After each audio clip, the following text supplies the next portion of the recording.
Je t'invite cet après-midi à ne pas dormir. C'est pas bon de dormir dans la présence du Seigneur. C'est pas bon du tout. Alléluia. Voilà. Si ton cœur est disposé à recevoir la parole du Seigneur, tu ne dormiras pas dans sa présence. Je bénis l'Éternel parce que l'évangéliste, comme il a dit, il a un peu introduit mon message. Alléluia. Vous savez, il y a deux grands événements. Selon ce que déclare le livre de Matthieu 24, je vais rapidement lire cela. Alléluia. Je vais rentrer dans un enseignement ce matin. Alléluia. Je ne vais pas forcément dans la prédication. Je vais rentrer dans un enseignement. Jésus-Christ a dit, baptisez-les et enseignez-les. Pourquoi est-ce que le peuple de Dieu doit être enseigné? Selon le livre de Éphésiens, il déclare que c'est par l'instruction que nous nous débrouillons de la vieille nature pour se définir dans la nature nouvelle, n'est-ce pas, comme le dit la parole de Dieu. L'Église a besoin d'être enseignée pour être éveillée et pour pouvoir, n'est-ce pas, s'affermir dans la marche spirituelle et grandir dans la connaissance authentique et véritable du Seigneur Jésus-Christ de Nazareth. Je vais rapidement prendre Matthieu d'abord. Verset 3. Matthieu 24, verset 3. Ils s'attirent sur la montagne des Oliviers. Les disciples en particulier lui posent cette question. Dis-nous quand cela arrivera-t-il et quel sera le signe de ton avènement et de la fin du monde? Apocalypse viendra parce que tu nous liras cet verset, s'il te plaît. Le roi Apocalypse. On peut se lever dans la présence de Dieu pour encore honorer la parole. Alléluia. Lis Matthieu 24, verset 3.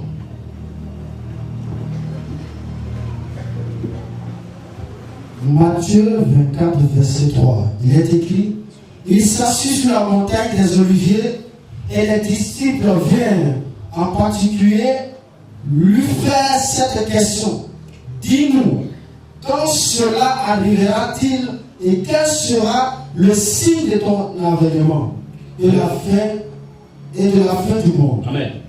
On va s'asseoir dans la présence du Seigneur Jésus. C'est vrai que l'évangéliste a introduit mon message. Le titre de mon enseignement ce matin, c'est qui sera enlevé quand Jésus reviendra? Qui sera enlevé au retour de Jésus-Christ de Nazareth? Si nous sommes là aujourd'hui, en tout cas un véritable chrétien, vit dans l'espérance de la vie éternelle. Vit dans l'espérance. Donc quand Jésus-Christ viendra, il sera enlevé. Les premiers chrétiens déjà, ils se sont définis dans une fermeté irréprochable à l'égard de la parole de Dieu parce qu'ils étaient éveillés à l'espérance de l'enlèvement de l'Église. Ils vivaient chaque jour comme s'ils allaient être enlevés par le Seigneur à l'instant. Mais les chrétiens d'aujourd'hui, on va comprendre comment on est tellement devenu négligent à l'égard de cela. Parce que je vais vous dire une chose, un chrétien qui néglige son espérance est un chrétien à qui Satan va voler sa vie de sanctification. Vous allez comprendre. Donc il dit, il y a deux événements que le monde va connaître. Le premier événement concerne l'Église. Les véritables chrétiens. C'est l'avènement du Seigneur Jésus-Christ. C'est le retour de Jésus-Christ. Qui n'est pas la fin du monde. Le second événement que le monde connaîtra, c'est la fin du monde. Pourquoi? Parce que la Bible déclare dans le livre de Pierre que la terre et les cieux de la présent sont gardés et réservés pour le feu, pour le jour du jugement et de la ruine des hommes impies. Voilà pourquoi si tu es accroché à la terre, tu n'as absolument rien compris. Je dirais toujours, les serviteurs de Dieu, les servantes de Dieu, les véritables enfants de Dieu se servent uniquement des choses de la terre dans le but de servir et de glorifier le Seigneur, c'est tout. Le Seigneur qui est notre modèle, parfois vous allez voir quand il est venu sur cette terre, il ne s'est pas servi des choses de la terre pour se servir. Il s'est servi de la terre pour servir son Père.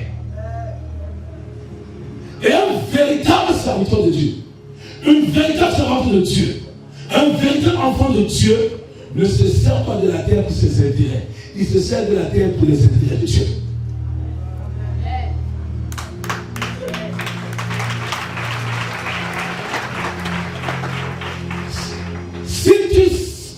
Si tu te sers de la terre pour tes intérêts, Satan va t'égarer dans la voie du mensonge.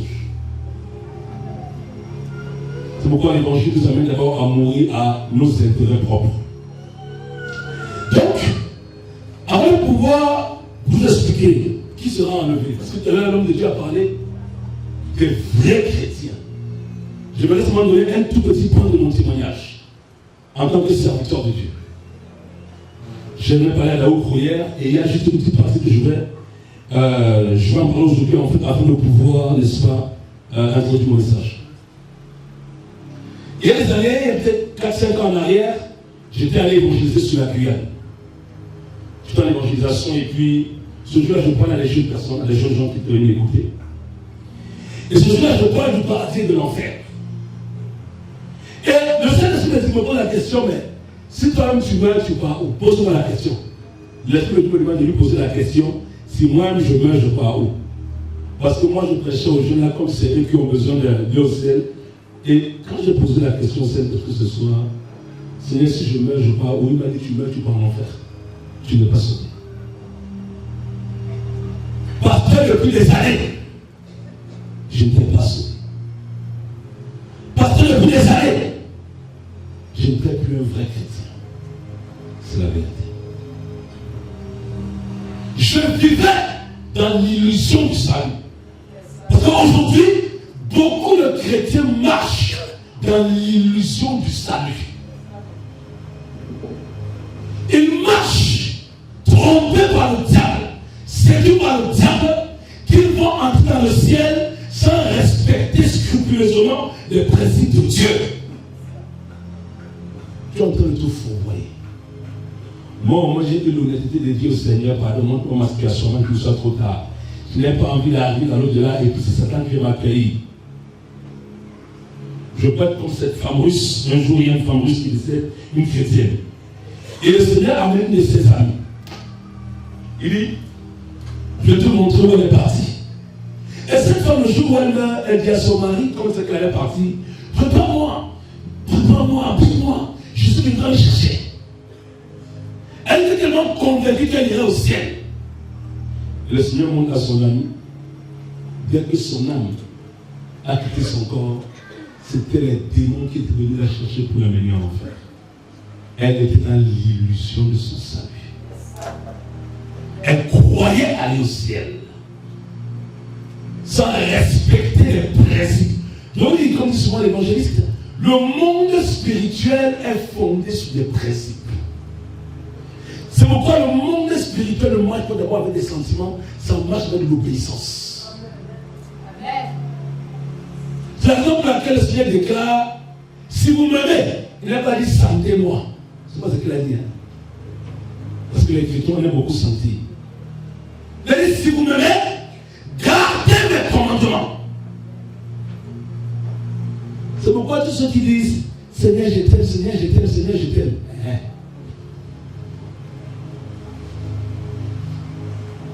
Dieu est incorruptible. Tu ne peux pas prendre Dieu par tes sentiments charnels. Dieu n'est pas là-dedans. Même ce que vous voyez là, le diable ne prend pas aux sentiments. Ne le séduit pas avec les sentiments sur Dieu. Donc, il y a 3 principes fondamentaux qui permettront à chaque chrétien véritable d'être enlevé quand Jésus-Christ reviendra. Si ta vie chrétienne ne repose pas sur ces principes, ou si ces principes ne sont pas trouvés en toi quand Jésus reviendra, tu ne seras pas enlevé. Laisse-moi vous dire cela en vérité. Je regrette toujours sur la raison pour laquelle l'Esprit de Dieu a suscité cette mission dans les temps de la fin. Parce que les hommes se meurent. Et quand on parle des hommes qui se meurent, écoutez bien, je ne veux même pas rentrer dans le paganisme, je ne veux même pas rentrer dans ceux qui se disent païens. Je parle de ceux qui se disent. Parce que se dire chrétien et être chrétien, c'est deux choses différentes.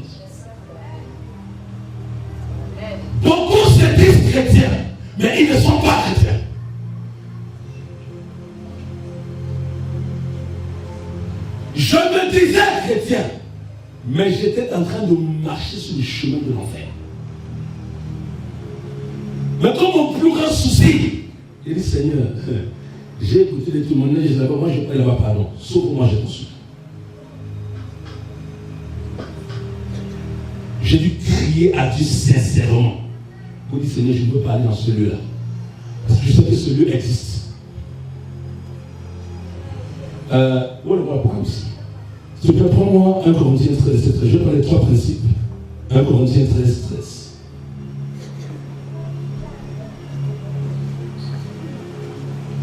Dispose-toi et écoute ce message et note tous les versets bibliques et puis remettez-les plus tard. 1 Corinthiens 13, 13. Tu vois? 1 Corinthiens chapitre 13, verset 13. Maintenant donc, ces 3 choses demeurent, la foi, l'espérance, la charité. Mais la plus grande de ces choses, c'est la charité. Amen. Je prends l'amour. Il dit, le chrétien qui aspire à l'enlèvement. Voilà 3 aspects de l'éternité. 1, la foi. 2, l'amour. 3, l'espérance. Parce que celui qui aspire à être enlevé de la terre quand Jésus reviendra, ta vie doit recevoir un témoignage digne de la foi que tu as confessée. S'il te plaît, prends-moi rapidement Éphésiens 5.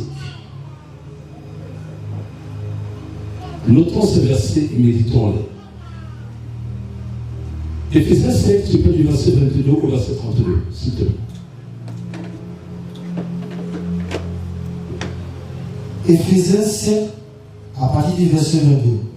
Femmes, soyez soumises à vos maris, comme au Seigneur. Au verset 23. Car le mari est le chef de la femme, comme Christ est le chef de l'Église, qui est son corps, et dont il est le sauveur. Au verset 24. Or, de même que l'Église est soumise à Christ, les femmes aussi doivent être. Les femmes aussi doivent l'être à leur mari en toutes choses. Le verset 27. Marie, aimez vos femmes, comme Christ a aimé l'Église et s'est livré lui-même pour elle. Au verset 26. Afin de la sanctifier par la parole, après l'avoir purifiée par le baptême d'eau. Au verset 27. Afin de faire paraître devant lui cette Église glorieuse, sans tache, ni rien de semblable, mais sainte et irrépréhensible. On va s'arrêter là. Écoutez bien l'état de l'Église qui doit être enlevé. Le Seigneur dit, lorsqu'il enseigne son Église, c'est afin de la sanctifier pour aboutir à un résultat. Je voudrais que tu comprennes que le Seigneur a mis la main très haute. Toi et moi, que nous comprenons cela pour ne pas jouer avec notre éternité. Parce que si nous ne comprenons pas la hauteur de la barre, nous allons commencer à marcher avec une négligence. Je veux dire une chose. Pour nous qui avons découvert la grâce de l'évangile de la sanctification totale, le jugement sera encore plus sévère. Laissez-moi vous dire une chose. Un chrétien dans une église où le dépouillement total est enseigné, où la délivrance est pratiquée, cela c'est vraiment pour juger un chrétien dans une église où le dépouillement est enseigné. Sachez-le. Plus Dieu te donne de la connaissance, plus il te redemandera des comptes.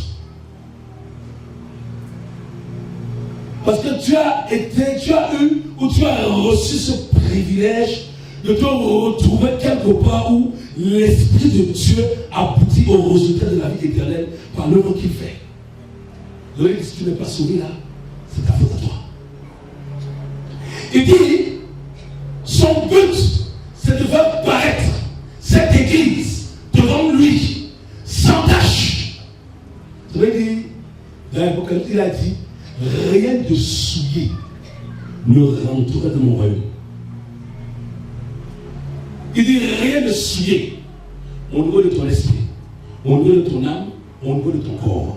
Rien de souillé, Je ne sais pas souvent comment est-ce que ceux qui se disent chrétiens comprennent la Bible.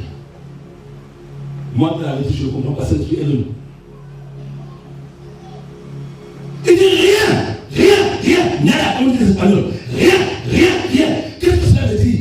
Que la moindre petite souillure peut t'empêcher le ciel.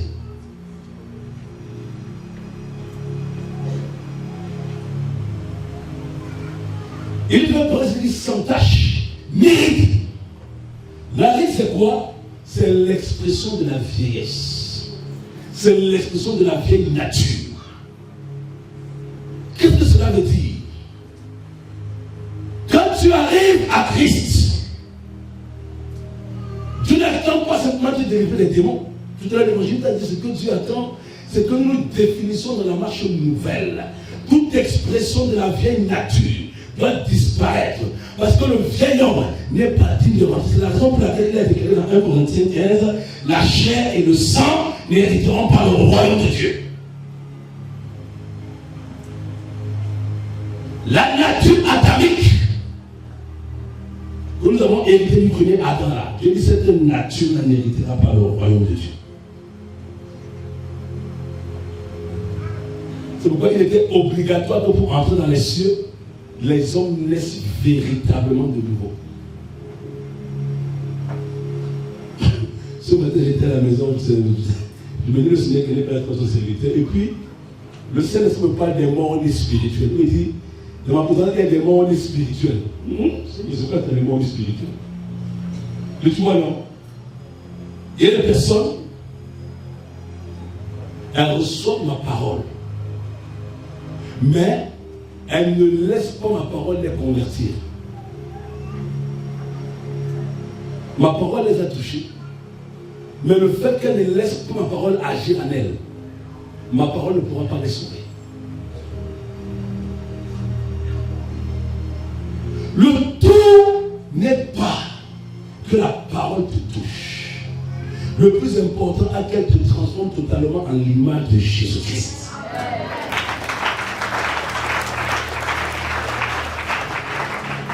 Voyez-vous la femme qui avait la porte depuis 12 ans? Jésus a dit qui m'a touché. Vous savez, en Palestine, il faisait très chaud. Les apôtres ont dit, mais Seigneur, comment ça qui t'a touché? C'est parce que c'est le souffle. Mais il dit, qui m'a touché? Les apôtres ont dit, mais Seigneur, mais plusieurs personnes arrivent là. Il dit, qui m'a touché? Écoutez. Quand la femme touche la première fois, elle n'est pas sauvée, elle est guérie. Je peux savoir que tu n'en sais pas, mais je une parenthèse que je prends. Elle n'est pas sauvée, elle est guérie. Quand elle touche la première fois, elle sent aller me dire que son mal la quitte. Elle est guérie de ce mal qui la tenait captive depuis près de 12 ans. Mais quand Jésus a dit, et a insisté, qu'il m'a touché, la Bible dit, elle est venue se jeter aux pieds du Seigneur. Et c'est là que le Seigneur Jésus va lui dire, ma fille, va en paix, ta foi t'a sauvée.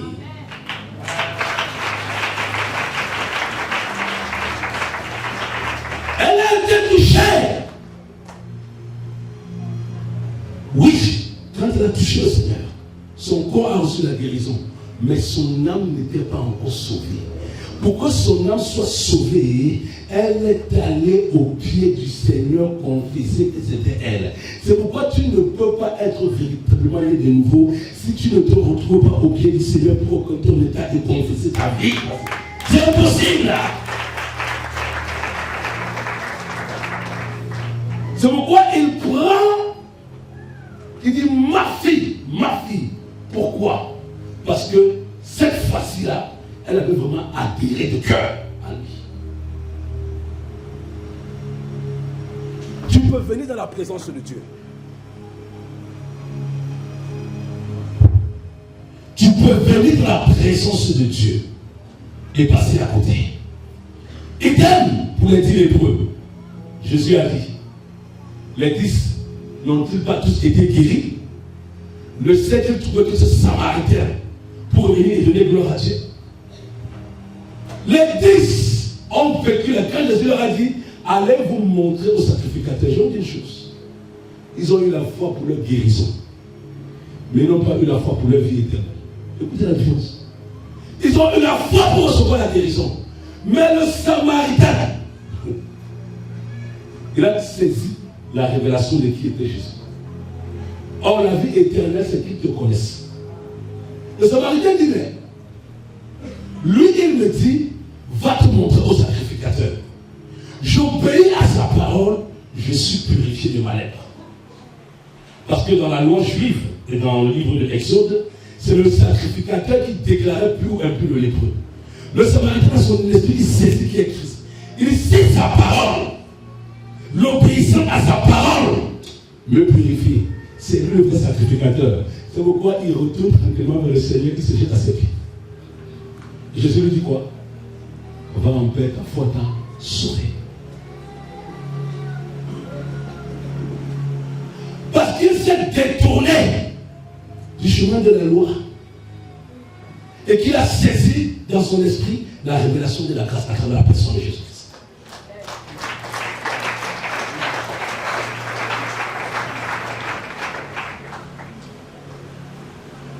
Tout à l'heure, quand Dieu parlait du vrai chrétien, le Saint-Esprit a ce passage de Matthieu qui dit: tout disciple accompli est comme son maître. Et là, il faut comprendre qu'il y a beaucoup de personnes qui s'engagent avec moi, mais qui ne finissent pas leur course. Ils ne sont pas des disciples accomplis, ils sont des disciples inaccomplis. Et un disciple inaccompli n'est pas conforme à son maître, il ne peut pas rentrer dans le ciel. La parole de Dieu est très claire, elle est propre. J'ai compris une chose avec la Bible. La parole, c'est tout à elle-même. C'est pourquoi si vous voulez ajouter votre connaissance à la parole, vous allez en vérité vous égarer. C'est vraiment l'esprit de Dieu, la parole de Dieu est parfaite. Donc, je vais parler du premier aspect. S'il te plaît, mon frère, roi Apocalypse, prends-moi s'il te plaît le livre de Hébreux 11. Donc je vous ai dit, il y a trois aspects, parce que ces trois aspects demeurent. C'est la foi, c'est l'amour, c'est l'espérance. Mais je voudrais que tu comprennes ce matin. Comme véritable chrétien, ta foi t'authentifie. Écoutez. Pourquoi? Parce que ceux qui seront enlevés, Dieu doit rendre témoignage à ta foi. Et on va comprendre ce matin quels sont les types d'hommes, les types de femmes auxquels Dieu rend témoignage de la foi. Beaucoup disent, j'ai accepté Jésus, j'ai cru en Jésus-Christ. On va comprendre justement ce qu'a dit Jacques. Lorsque tu as réellement cru, Jacques dit, de même que le corps sans âme est mort, la foi sans les œuvres est une foi morte. On va comprendre effectivement que lorsque quelqu'un a eu véritablement foi en Jésus, les œuvres qui précèdent sa vie sont les œuvres de l'obéissance à la parole de Dieu. Je vais prendre Hébreux 11, verset 1 et le verset 3. Hébreux chapitre 11, verset 1 au verset 3. Or, la foi est une ferme assurance des choses qu'on espère, une démonstration de celles qu'on ne voit pas. Au verset 2. Pour l'avoir possédé, les anciens ont obtenu un témoignage favorable. On va s'arrêter là. Pour l'avoir possédé, il y a un témoignage que ta vie doit avoir. Aucun homme ne sera en de la terre, à moins que le Seigneur Jésus-Christ n'ait rendu témoignage à ta vie. Aucun chrétien ne sera en de la terre, à moins que sa vie n'ait reçu un témoignage favorable de la part de Dieu. Je ne parle pas d'un témoignage au passé. Parce que beaucoup de chrétiens ont des témoignages au passé. Oh, des temps j'étais là, tu vois, quand j'étais encore, il y a 10 ans, le Seigneur fait ça à travers moi. Je parle de ton témoignage présent. Parce qu'il s'appelle le grand je suis. Il y a beaucoup, ils vivent sur la base de leur témoignage. Parce que non, tu sais, il y a 10 ans, le Seigneur m'a utilisé comme ça. Aujourd'hui, pourquoi tu utilises de la même manière? Il y a un problème. Mais que ton témoignage n'est pas actualisé. Vous savez, en France, il y a le Pôle emploi. Quand tu es au chômage, pour qu'il te paye, il faut que tu puisses t'actualiser. Beaucoup de chrétiens en vérité, leur témoignage ne sont pas la vérité. Tu peux lire moi toujours le même passage, versets 5 et 6. J'en prends rapidement. Verset 5 à 6. Au verset 5. C'est par la foi qu'Enoch fut enlevé pour qu'il ne fît point la mort et qu'il ne parut plus parce que Dieu l'avait enlevé. Car avant son enlèvement, il avait reçu le témoignage qu'il était agréable à Dieu. Enoch avait reçu un témoignage. Et c'est sur la base de son témoignage que Dieu l'a enlevé de la terre. Enoch préfigure l'église qui connaîtra l'enlèvement. Parce qu'on se rappelle que dans la Bible, ils ont été enlevés, Enoch et puis le prophète Élie. Donc il y avait un témoignage. Le tout n'est pas de venir dans la présence de Dieu, mais c'est de dire, Seigneur, quel est mon témoignage dans ta présence? Je vous dis une chose. Il y a des disciples qui ont, quand Jésus est venu, il n'a pas choisi que les 11, les 12 je veux dire. Il a encore choisi 70 autres disciples qui l'ont suivi, qui ont vu des manifestations glorieuses du Père à travers le Fils. Mais quand vous prenez le livre de Jean 6, beaucoup de ces disciples-là l'ont quitté. Quand il leur a dit, mais si vous ne mangez ma chair et si vous ne buvez mon sang, vous n'avez pas la vie. Beaucoup l'ont quitté. Pourtant, ces mêmes disciples-là, Jésus les avait utilisés pour faire des miracles. C'était en chasse des démons, c'était en vue des guérisons. Mais quand le moment est venu, parce que quand Jésus m'a dit, si vous ne mangez ma chair et si vous ne buvez mon sang, qu'est-ce que cela veut dire? Si vous ne communiez pas à mes souffrances, vous n'êtes pas digne de moi. Amen. Amen. Tu acceptes la sainteté, on se moque de toi. Je connais une soeur comme ça, en France. Elle me dit, apôtre, je suis allé au Cameroun, mais vraiment mes soeurs m'ont traité. Quand elles m'ont dit, même la vieille femme, la qu'est-ce que tu dis? Donc du coup, elle a vu un de ses anciens copains qui passait dans la voiture, elle s'est cachée.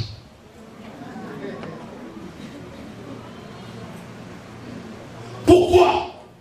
Parce que dans son cœur, elle n'a jamais véritablement reçu le témoignage de Jésus-Christ. Mais autre chose aussi, c'est de telles personnes que tu n'es pas digne. Pourquoi? Parce qu'elle ne veut pas communier aux souffrances de Christ. Elle ne veut pas qu'on se moque d'elle à cause de Christ. Laisse-moi te dire une chose, ma soeur, mon frère. C'est une gloire que tu sois insulté pour le Seigneur Jésus-Christ quand tu t'habilles de manière sainte.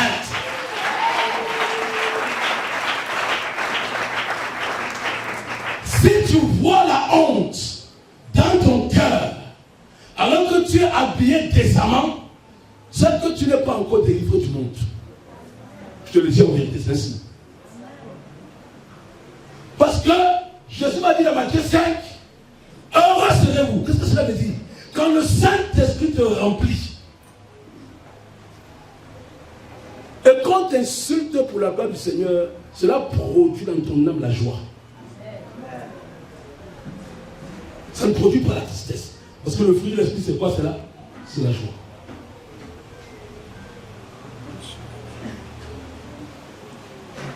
Donc Enoch a reçu un témoignage favorable. Et le Seigneur veut que je te pose la question. Quel est le témoignage de ta foi ce matin? Pour moi, tu peux rapidement Genèse 5, verset 24. Genèse 5, verset 24. Nicolas.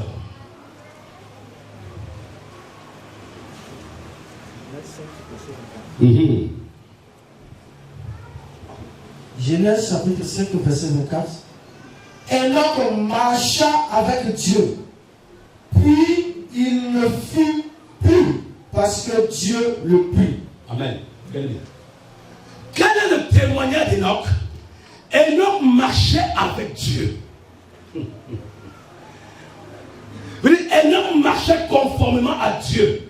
Enoch était un homme qui vivait dans une génération semblable à la nôtre. Une génération corrompue par le mal.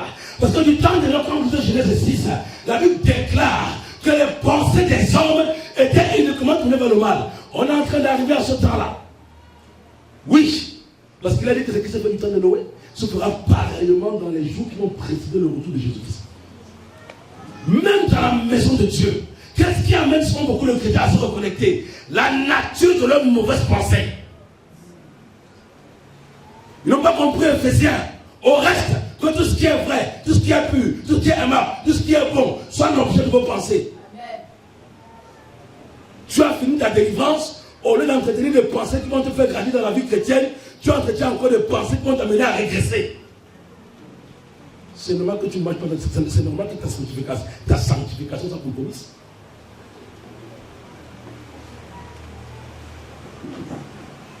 Une présidente de Dieu a enseigné sur le fait que tes pensées déterminent l'état de ton esprit.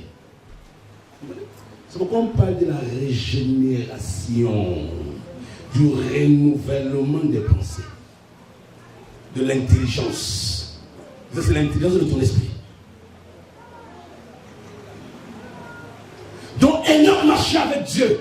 Enoch marchait en opposition à sa génération. Enoch ne marchait pas en conformité avec sa génération. Il ne suivait pas les hommes et les femmes de sa génération. Il suivait le Seigneur Jésus-Christ de Nazareth.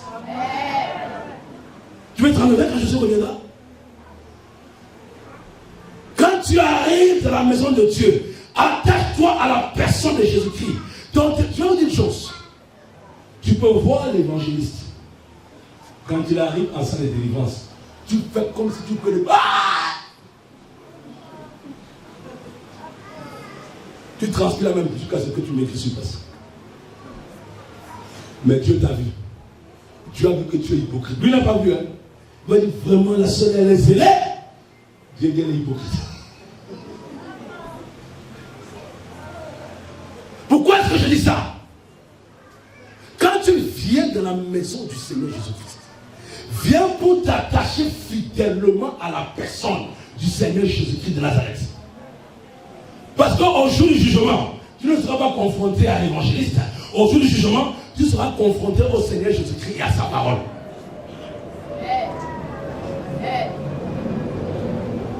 La Bible dit, vivons comme devant être jugés par une loi de liberté. Vis en te disant, cette parole-là, c'est elle qui me jugera au dernier jour. Ce n'est pas l'homme de Dieu. L'homme de Dieu peut ne pas te voir. Mais Jésus-Christ te voit. Il est omnipotent, omniscient.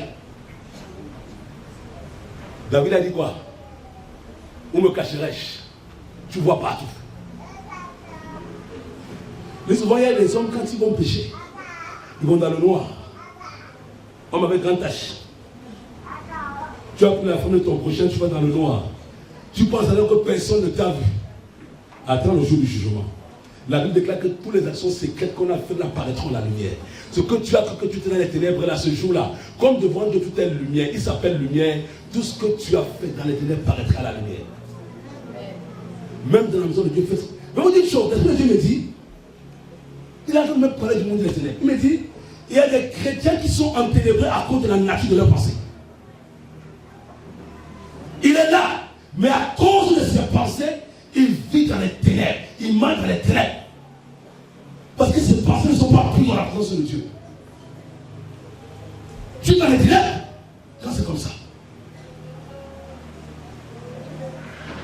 Je me rappelle d'une soeur qui était arrivée ici, le Terre-sur-Nom. Quand je suis allé en Belgique, elle est venue en délivrance. Mon Dieu. Elle était repossédée à un certain niveau. On a prié pour elle. Et c'est après que je comprends qu'en fait, elle était arrivée à Abidjan, elle avait eu sa délivrance. Et quand elle est partie, l'homme de Dieu lui a donné une instruction. Ma soeur, quand tu retournes là-bas, fais attention à tes pensées. Ne laisse pas les soucis, les inquiétudes, toutes ces choses-là par rapport à ta famille. Vis vraiment une vie qui soit totalement déconnectée de tes vieilles pensées. Elle n'a pas obéi à ça. Satan l'a reconnectée à un très haut niveau. Juste à cause, elle ne dit pas qu'elle mentait, pas qu'elle volait, pas qu'elle trichait, juste à cause de ses pensées. Tous les jours s'apitoyait sur elle-même. Satan dit, hein, mes fils sont en voilà une là-bas. Vous n'avez pas ça? La nature, je vais vous dire une chose. Quand vos pensées sont pures, elles sont lumière. elles attirent la lumière. Quand vous passez son nom obscur, elles attirent l'obscurité. La lumière appelle la lumière, les ténèbres appellent les ténèbres. Donc, Dieu attend ce matin que ta vie ait un témoignage. Marche ici. Parce que l'Esprit de Dieu me fait comprendre, c'est sur cette base qu'il travaille dans ce ministère. Il travaille sur la base de la foi, il travaille sur la base de l'amour, il travaille sur la base de l'espérance. S'il te plaît, roi Apocalypse, comment rapidement, s'il te plaît, 1 Jean 5. Je veux que tu comprennes c'est quoi quand tu te donnes la nouvelle naissance. Prends-moi 1 Jean 5, s'il te plaît. 1 Jean 5, verset 4.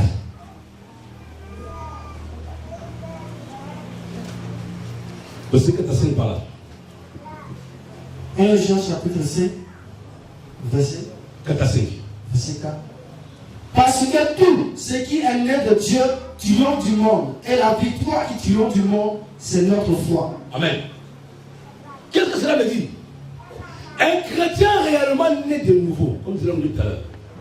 Parce qu'il dit, dans le livre de Jean 1, 12, à ceux qui ont cru en son nom, elle a donné le pouvoir, l'autorité de devenir enfants de Dieu. Il a dit quoi ici là?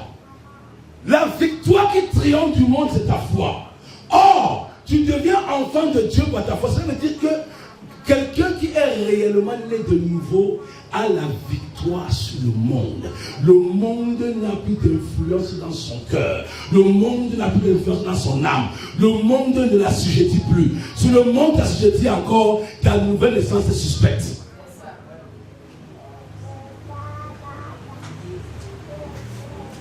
Il dit, quand tu es réellement né de nouveau, c'est pourquoi le Christ nous comprendre. Il a commencé dans Marc 16, 17, il dit quoi? Voici les miracles qui accompagneront ceux qui auront cru. Première chose, ils chasseront les démons. Première chose. Là, il m'a dit, tu vois, quand tu viens à moi, la première chose que je fais d'abord, c'est d'abord de te délivrer de ces puissances obscures-là. Parce que mon but, c'est que quand tu es délivré d'elle, je t'investis aussi pour aller délivrer les autres. Mais quelqu'un qui est possédé, comme je l'étais par le passé, une fois ici, j'ai donné un témoignage. Je suis allé faire la délivrance d'une Française. Je n'étais pas délivré, moi-même. J'étais possédé, sans le savoir. Et je suis allé délivrer une femme possédée. Satan m'attendait. Mais à l'époque, j'étais beaucoup zélé pour le Seigneur. J'aimais prêcher l'évangile. Et un jour, cette femme me dit, mais Armand, quand j'entends ta prière au téléphone, vraiment, les démons bougent en moi. Et moi, j'étais possédé. Mais malgré la grâce de Dieu autour de ma vie, moi, j'étais lié. C'est pourquoi je prie le Seigneur que les hommes de Dieu viennent faire leur délivrance massivement. Ça leur fera du bien.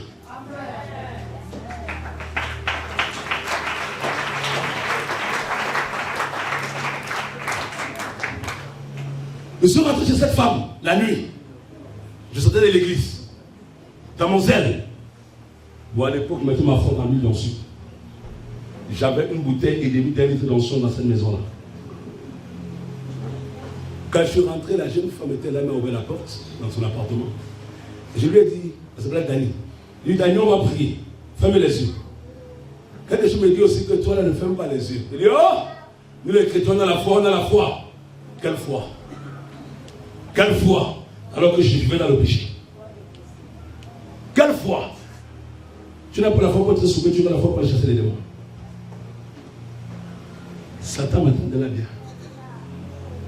Quand j'ai fermé les yeux, j'ai commencé à dire, au nom de Jésus-Christ, c'est la voix du démon là qui a ouvert mes yeux. Il dit, tais-toi, tais-toi. J'ouvre les yeux.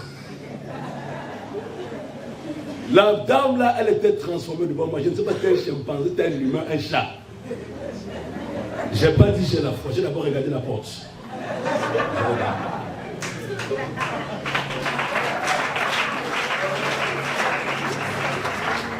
Satan savait qu'il était en moi. Mais Dieu, dans sa compassion, dans sa grâce, a eu pitié de moi parce que j'étais quand même très sincère. Il y a une différence entre la sincérité et la vérité. Tu peux être sincèrement dans l'erreur. Et là, si elle avait crié, c'est vrai. Ah non, non, non, non. Mais oui, c'est un bon, ne m'aurait pas attrapé. Pasteur de rien, ouvrir la porte. Ce jour-là, l'onction de la foi se déplace à l'onction de la peur. J'ai pris la bouteille d'huile d'onction. J'ai ouvert à une vitesse éclair. J'ai mis ça sur la famille en fuyant. Au nom de Jésus. Au nom de Jésus. À la fuite. Elle a crié. Elle allait se mettre à 15 mètres de moi. Je ne sais pas, il a envoyé. Je regarde là, je regarde. Et quand je regarde, comme le démon savait que j'avais peur, elle a commencé à faire. Et Seigneur. Le jour-là, j'ai chanté quand ma voix est finie. Je suis fort, fort, plus que vainqueur par le sang de Jésus. Et quand j'écris comme ça là, mon quartier ne l'a fait rien parce que ma vie était impure. Elle fait encore J'écris encore plus fort. Je suis fort, fort. Dieu a eu pitié de moi. Quand elle est revenue en elle, le sol était plein d'huile. C'est-à-dire qu'elle-même l'a vu, j'ai fait bain d'huile.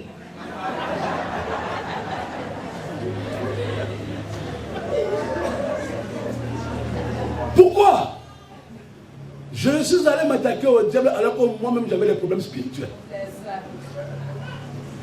Mais aujourd'hui, maintenant que je suis délivré, on était à Gaou, les noms ivoiriens. Gaou. À la fin, une petite fille là, lors de l'évangélisation, un démon s'est manifesté en elle, bien même. Avant, j'aurais fui. Je n'étais pas venu à amener la main là-bas. Et dit, je vais voir si celui-là il est plus fort que Jésus. Alors,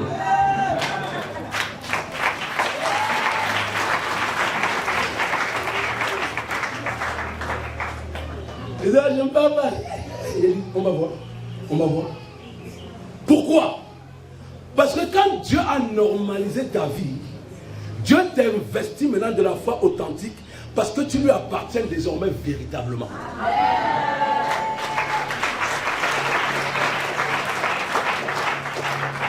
C'est pourquoi dans le monde spirituel désormais, comme ton identité véritable est définie en Christ dans le spirituel, les démons te connaissent désormais comme un véritable enfant de Dieu. Mais avant, ils ne me connaissent pas comme tel. Même si je portais le côté de pasteur. Les démons n'ont pas peur de ça. Bishop, archibishop, pasteur, quoi. Eux, ils s'en foutent de ce titre. Lui, quand il vient là, il veut voir si simplement tu as la vie de Jésus-Christ en toi. C'est la vie qui les effraie.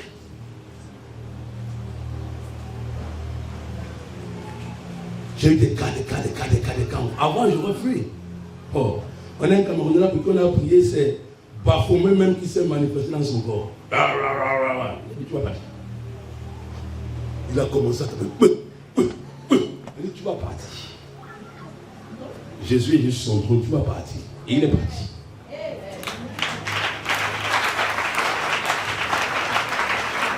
Pourquoi? Parce que la foi authentique t'a franchi du monde. Quand tu as reçu Jésus-Christ véritablement, tu ne peux plus être attaché à l'amour du monde. C'est impossible. Quand on prêche aux chrétiens le véritable dépouillement, quand on parle de la sanctification, parce qu'aujourd'hui, en fait, c'est ça qui nous voulait combattre. De prêcher la sanctification de l'esprit, de prêcher la sanctification de l'âme, de prêcher la sanctification. Est-ce que c'est nous qui avons? C'est écrit dans la Bible. Est-ce que nous avons? On a inventé. C'est écrit dans la parole de Dieu.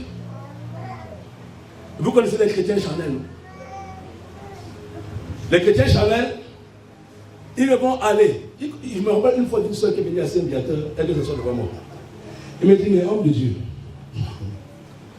mais vous dites que les femmes ne doivent pas porter les bijoux. Le seul passage qu'elle a trouvé, elle me dit, c'est Ézéchiel 16. Et puis elle me parle de Esther. Voilà. Mais elle a omis 1 Timothée 2,9. Elle a omis Exode 33, verset 6. Elle a omis tout ce passage. Elle a omis Genèse 35. Pourquoi? Parce que laisse-moi vous dire une chose.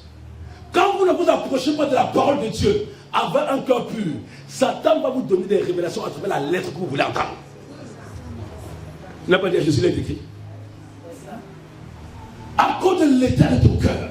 Parce que tu ne t'approches pas de la Bible pour connaître Dieu en vérité. Tu t'approches de la Bible avec tes pensées de convoitise, avec tes pensées de l'amour du monde. Dieu ne te répondra pas parce que ton cœur est plein d'idolâtrie.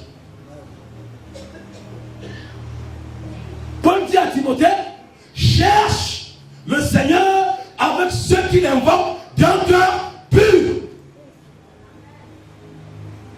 Tu veux chercher le Seigneur par rapport à une direction sur la sainteté. Mais ton cœur est attaché à ça. Qu'est-ce que tu veux qu'il te dise? Même quand il me dit dans un que ma fille, ça c'est pas bon, tu vas dire, arrête-moi Satan. Parce que ton cœur aime ça. Et donc, comme je le disais la fois dernière, pour les buveurs d'alcool, ils vont, j'ai un ami là, il te sort tout, et puis il est versé dans les Écritures. Il te sort tous les versets. Donc, quand une fois on était à la maison, ils font la Sainte-Seine là. Ce sont les chrétiens qui font la Sainte-Seine. Moi, je ne prends pas le vin. Donc, quand il me dit que non, moi, je ne prends pas le jus de raisin, il dit, et regarde, il dit, laisse-nous boire notre vin. Je dois changer l'eau en vin. Moi, je lui ai dit, mais le vin, avant d'être quelque chose de physique, c'est d'abord quelque chose de spirituel. Parce que tout ce qui est visible là a une représentation dans l'invisible. Mais maintenant, dans le spirituel, il faut comprendre ce que c'est. Il ne faut pas dormir. Pierre a régné le Seigneur 3 fois parce qu'il a dormi 3 fois. Et Tychus est tombé, il est mort parce qu'il dormait. Heureusement que pour la connaissance de l'œuvre ressuscité.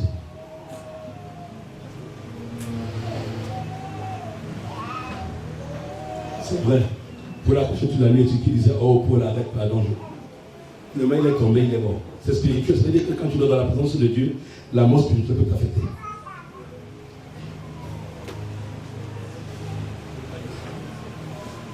Donc, je veux que tu comprennes ce matin que ce que Dieu attend de toi, ce que Dieu attend de moi, c'est que nous serons authentifiés par la foi qui triomphe du monde. C'est pourquoi il dit plusieurs fois dans l'Apocalypse, à celui qui vaincra, à celui qui vaincra, à celui qui vaincra. Il est en train de dire quoi ici là? Il dit ici là, à celui d'une certaine façon en fait, qui garde sa victoire. Parce que un chrétien, et c'est très bien, moi en tant que chrétien, je n'ai pas de victoire sur le péché. Celui qui a vaincu le péché, c'est Christ. Et Christ m'a donné sa victoire. C'est pourquoi le chrétien qui est né de nouveau, tu dois simplement grandir en gardant la victoire de Christ.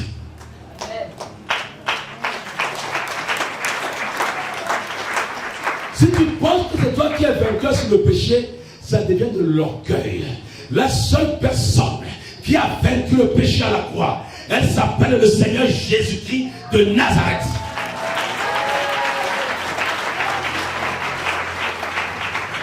C'est pourquoi la foi est une grâce et la victoire sur le péché est une grâce.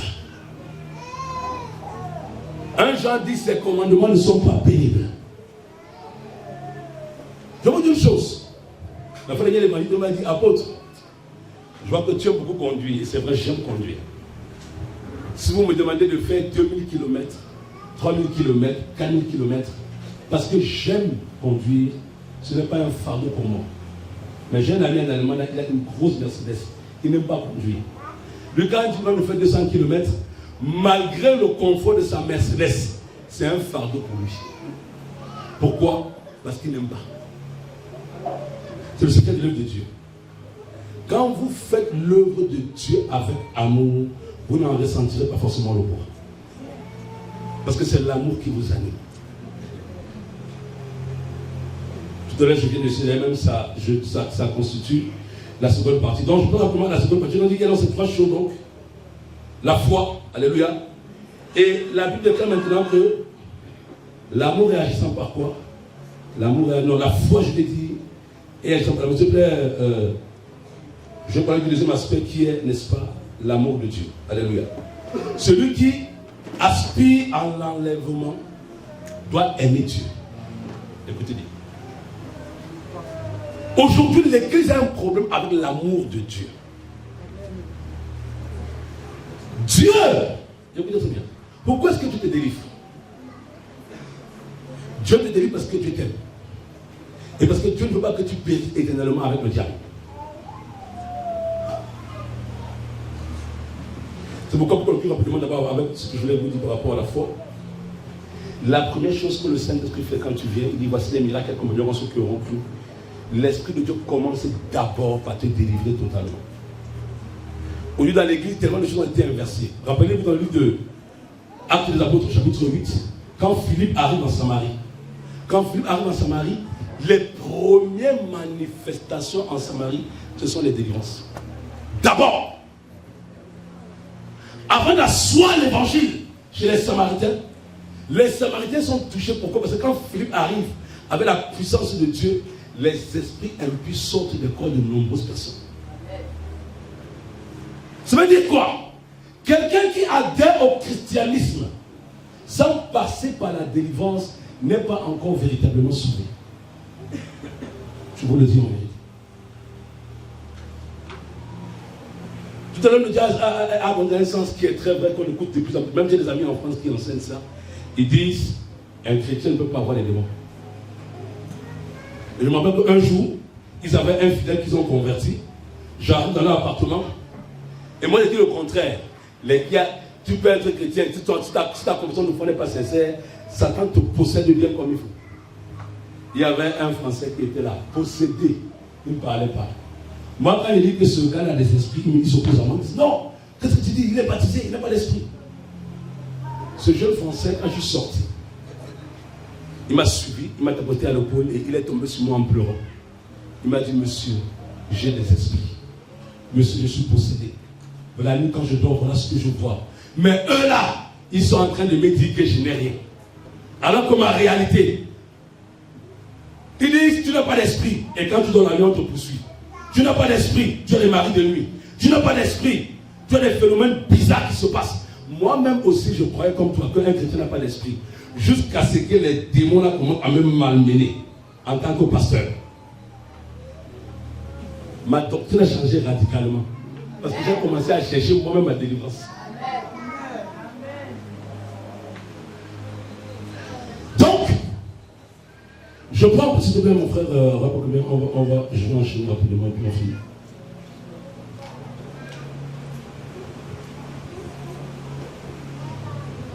Laisse-moi te dire une chose et viens la préciser. Dans Matthieu 22, 37, 38. La foi véritable a un seul objectif. Révéler et manifester. Non, te révéler en fait est t'amener à manifester l'amour véritable de Dieu. J'ai dit le but de la foi, c'est ça. C'est de te révéler l'amour et t'amener à manifester l'amour. Un chrétien qui dit qu'il a foi et il ne se tient pas dans l'amour, sa foi est problématique. Si ta foi ne révèle pas l'amour de Dieu et l'amour de l'autre, ta foi a un problème. Parce que dans le livre de 1 Timothée 1,5, Paul dit, le but du commandement, le but de tout commandement de Dieu, c'est un amour venant d'un cœur pur, d'une foi sincère et d'une bonne conscience. Cela veut dire quoi? Si la foi du chrétien ne l'éveille pas à l'amour, c'est que sa foi n'est pas sincère. Et cette foi ne le sauvera pas.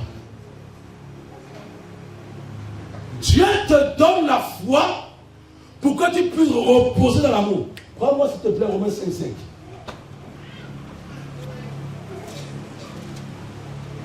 Romains 5,5. Romains chapitre 5, verset 5. Or, l'espérance ne trompe point, parce que l'amour de Dieu est répandu dans nos cœurs par le Saint-Esprit qui nous a été donné. Amen. Lorsque tu es véritablement né de nouveau, lorsque la foi t'authentifie en tant qu'enfant de Dieu, l'amour de Dieu vient habiter ton cœur. C'est pourquoi le chrétien né de nouveau ne peut pas pécher, parce qu'il est habité d'un amour, d'une nature qui est le péché. Tu es chrétien, tu aimes le péché. Tu n'es pas chrétien, désolé. Même si on t'a imposé les mêmes 10 milliards de fois.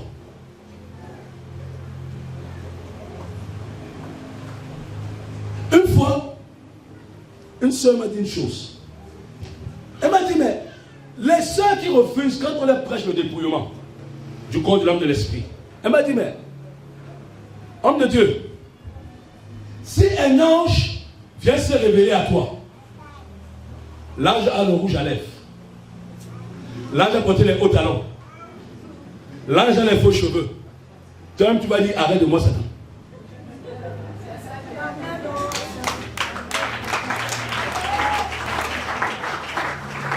Même ceux qui portent ça, si un ange vient se révéler à eux comme ça, ils vont dire que ce n'est pas Dieu qui parle.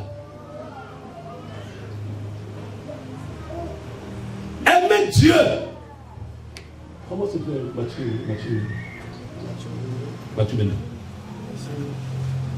C'est ça. Matthieu 22, verset 37. À ton titre.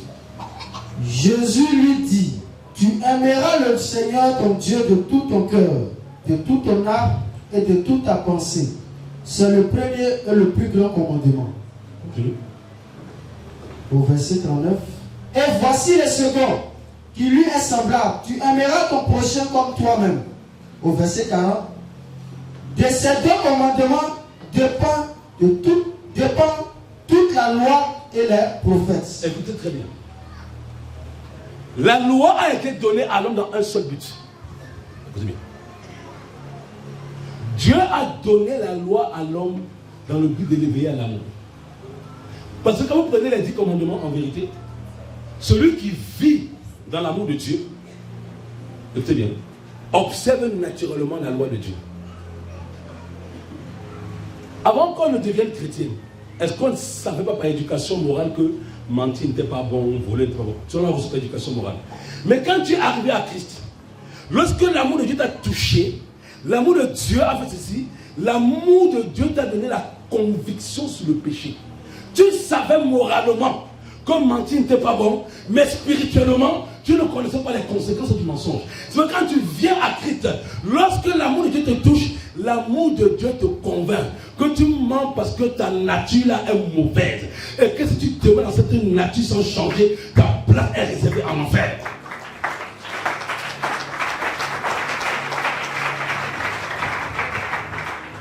L'amour de Dieu est une conviction. C'est pourquoi je vous dis une chose.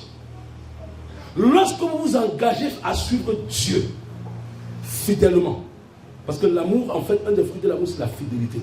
Je vous le dis en vérité, quand vous faites l'œuvre de Dieu parce que vous l'aimez, rien ne vous éloigne. Tu dis rien. Parce qu'un genre de déclare, celui qui aime, il n'y a aucune occasion de chute en lui. J'ai envie de dire parfois aux personnes qui viennent servir le Seigneur ici, là, en vérité, servez-le parce que vous l'aimez. Parce que quand tu viens dans la présence de Dieu, et que tu ne laisses pas l'amour conduire tes motivations, tu seras emporté à toute ton doctrine. Demain, quand tu entends les gens dire, dans la mission, c'est comme ça, tu dis, c'est vrai, hein? Pourquoi? Parce que l'amour est fidèle. J'ai des amis qui m'ont dit en France, tu vas voir, parce qu'ils voulaient qu'on travaille ensemble dans le ministère.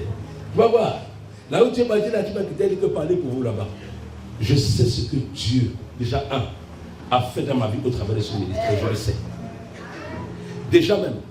Parce que quand le Seigneur me dit, le Seigneur me dit, et c'est cette parole-là que je marche. Il me dit, tu restes ici là, tu t'es appelé à me servir ici. C'est une conviction dans mon cœur. Mais cette conviction a été nourrie par la reconnaissance. Parce que je sais aussi qu'il y a des hommes de Dieu, il y a des femmes de Dieu qui certainement ont payé le prix dans les jeûnes, dans les prières, pour qu'aujourd'hui j'aboutisse à ma délivrance. Je suis reconnaissant à Dieu pour cela.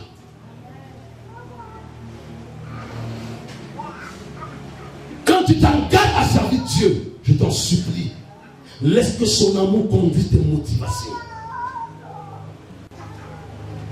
Et quand l'amour de Dieu conduit tes motivations dans son œuvre, tu vas aimer l'œuvre de Dieu. Jésus va dire, ma nourriture c'est de faire la volonté de mon Père. L'évangile t'a dit tout à l'heure une chose qui est très vraie. Si l'œuvre de Dieu souffre et que toi tu restes insensible, ton cœur n'est pas converti. Tu n'aimes pas Dieu. Je te le dis en vérité. Tu l'aimes peut-être de forme, mais tu ne l'aimes pas dans le fond. Une maman, pour voir son enfant souffrir, et elle reste sans rien faire, Jamais. Quand vous avez l'amour de l'œuvre de Dieu, vous dites une révélation. Quand vous avez l'amour de l'œuvre de Dieu, quand l'œuvre de Dieu souffre, c'est vos entrailles qui pleurent. Parce que vous avez tellement le souci des âmes. Quand on est allé à Daouk, je vous dis la vérité, l'évangile n'a pas parlé. En vérité, sur la route, il n'est pas là. Je vous le dis en vérité. On est parti, on m'a dit, apôtre, vendredi, on a d'abord été à Amman, on est rentré de moi, il a dit, on va à Daouk. Il y a un programme là-bas, je me suis dit, qu'on y aller. En vérité, il est parti par la foi. C'est sur le chemin là que Dieu a commencé à pouvoir ce qui était nécessaire pour la mission de Daoud.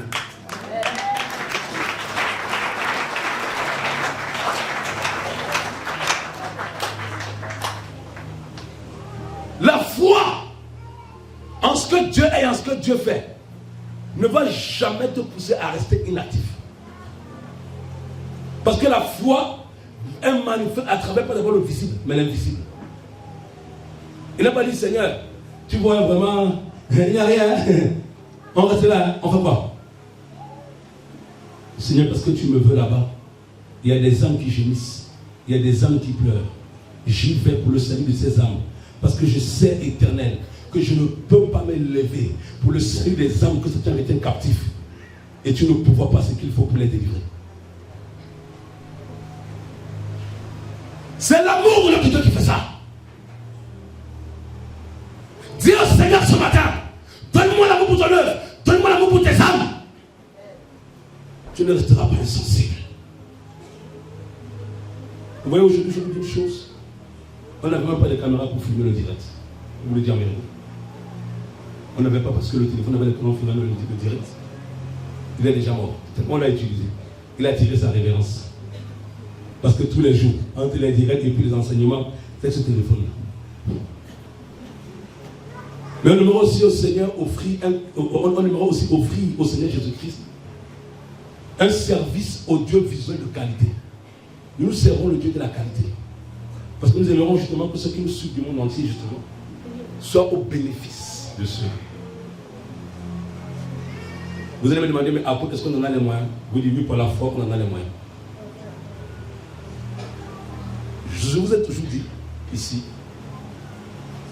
pour voir à ce qu'il faut pour l'œuvre de Dieu, ne dépend pas d'abord de ce que tu as, mais dépend de l'état de ton cœur. Il y a une maman, je vais donner son témoignage. Vous n'avez pas dit ça à l'évangéliste. On avait besoin d'une caméra pour pouvoir filmer. Parce qu'actuellement, on a encore besoin de 2 ou 3 caméras pour pouvoir faire des directs convenables. Cette maman, quand elle a reçu le problème, elle m'a dit, elle m'a dit, apôtre, j'avais des économies que j'ai mises de côté chez la vieille femme où je travaille. Et l'œuvre de Dieu a ce besoin. Et elle m'a dit, apôtre, je vais prendre ce que j'ai. Parce que c'est un besoin par rapport à l'œuvre de Dieu. Elle m'a dit, je le fais par la foi. C'est ce qu'elle a dit. Je vais taire la somme qu'elle a donnée. Elle a pris. Et puis elle m'a donné pour pouvoir acheter la caméra. Elle n'a pas donné parce qu'elle avait. Elle a donné parce qu'elle a eu foi. Le don véritable dépend de ta foi et de l'amour que tu as pour Dieu. La cupidité naît de l'incrédulité. Les inquiétudes naissent de l'incrédulité. Beaucoup de chrétiens sont inquiets parce qu'ils sont incrédules. C'est pourquoi quand Dieu dit, je rigole parce que comme je suis en plein de séjour, mes économies commencent à être restreintes. Et puis, j'ai reçu un mandat et puis l'évangile me dit, apôtre, la dame qui reçoit le mandat là, elle coupe 5 000 francs dessus. Elle dit que, on va se mettre mon évangéliste, c'est compliqué.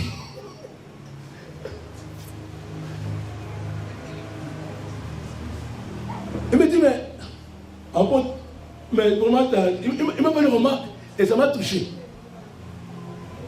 Parce qu'il dit, Seigneur, si je me tiens dans le calcul, c'est que Satan m'a eu. Parce que je vois le besoin de ton œuvre et je commence à calculer la fin de mon séjour. J'ai dit non. Parce que Seigneur, ton œuvre est dans le besoin. Tu as dit à chaque suffit sa peine, le lendemain suffira à nous-mêmes.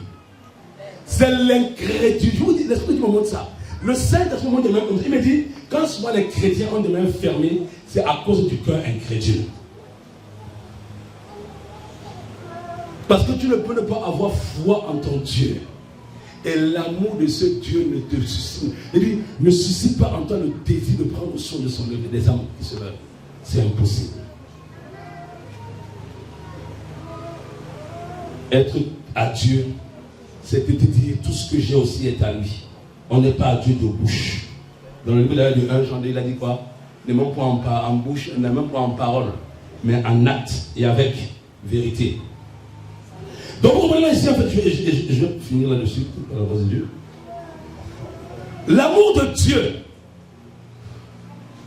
a 3 conséquences. La première, c'est d'aimer les frères. 1 Jean dit, celui qui est son frère est un meurtrier. Quand je parle d'aimer les frères, comprenez bien. Dans le livre de Jean 13, moi, parce que le temps est passé. Dans le livre de Jean 13, Jésus m'a dit, je vous donne un commandement nouveau. Aimez-vous les uns les autres. Jean 13, 34. Comme je vous ai aimé. Parce que dans 1 Jean 2, il dit, l'amour consiste à donner sa vie pour ses frères. Celui qui est parfait dans l'amour, je vais vous dire une chose, on ne peut pas parler d'amour sans notion de sacrifice. Tout à l'heure, l'homme de Dieu a parlé de ses mamans ou ses futures mamans. Une maman qui donne naissance à un sacrifice parce qu'elle souffre, parce qu'elle a mal. Elle pleure même souvent. C'est un sacrifice. Mais quand elle voit après le fruit du sacrifice, elle est consolée. Tu ne peux pas aimer Dieu si tu n'as pas la révélation du sacrifice. Parce qu'un passage que nous avons beaucoup en évangélisation, car Dieu a tant aimé le monde. Mais quelle est la preuve de son amour pour le monde? Il a sacrifié son fils. Quelle est la preuve de l'amour que tu as pour ton Dieu? Si tu n'es pas capable de sacrifier ta vie pour lui, quelle est la preuve de ton amour? Si tu n'es pas capable de sacrifier tes biens pour lui, quelle est la preuve de ton amour? Si tu n'es pas capable de sacrifier ta vie même pour tes frères et sœurs, quelle est la preuve de ton amour? C'est que ton amour n'est qu'un amour de forme et non de fond. Applaudissements pour cela.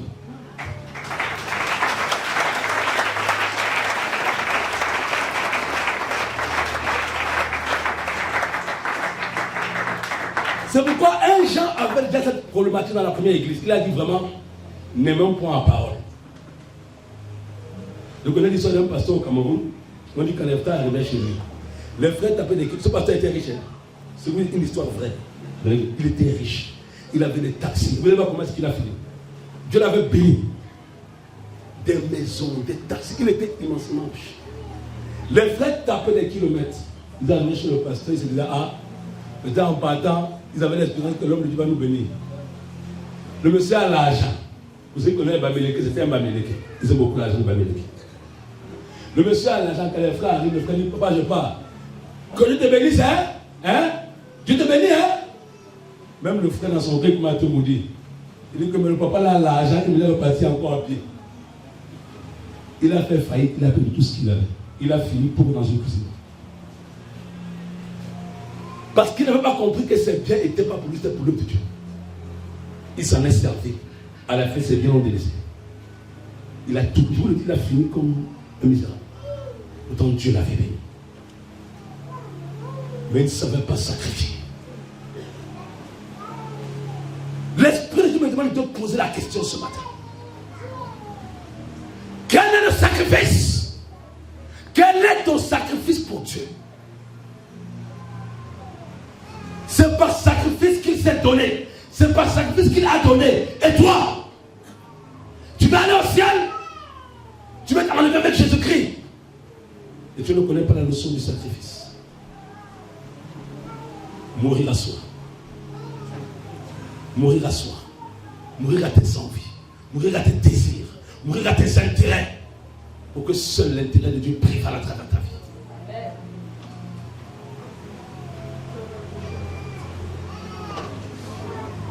Pose-toi la question ce matin. Seigneur, et même si tu as déjà fait les sacrifices, je vais te dire une chose. Quel que soit le sacrifice que tu peux faire aujourd'hui, aucun sacrifice ne vaudra jamais le sacrifice que Jésus a accompli à la croix. Donc, qu'est-ce que tu peux lui donner? Ça ne vaudra jamais ce qu'il a fait pour toi. Mais il est temps que tu sois à son image, en tant que son enfant. Tu as pu être enlevé. Parce que pour enlever de la terre, quand il est venu en tant qu'homme, il a fallu qu'il devienne un sacrifice. Tu ne peux pas être enlevé de la terre, à moins que ta vie devienne un sacrifice vivant, agréable à Dieu. Quand Jésus est venu en tant qu'homme sur la terre, quand son moment est venu de quitter la terre et de retourner au Père, c'est un enlèvement. Il a été enlevé de la terre par quoi? Par son sacrifice. Dans la souffrance, dans la douleur. Et toi, tu vas être enlevé sans connaître ça. Le roi David a dit, je n'offrirai pas à l'Éternel ce qui ne m'a rien coûté. Je bénis le Seigneur Jésus-Christ. Hier, quand on était à Daoukro, j'ai vu ces jeunes sous une chaleur ardente aller témoigner la gloire de Dieu. Malgré le soleil cognait. Ils auraient pu dire, ah Seigneur, vraiment, amène un peu d'ombre. Dieu laisse le soleil là exprès pour éprouver ta foi et ton amour.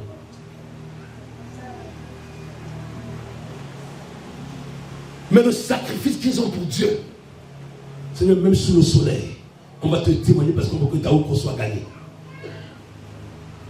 C'est un sacrifice. Quand l'homme de Dieu est parti et qu'il n'avait rien dans ses poches par rapport à ce qu'il fallait pourvoir là-bas,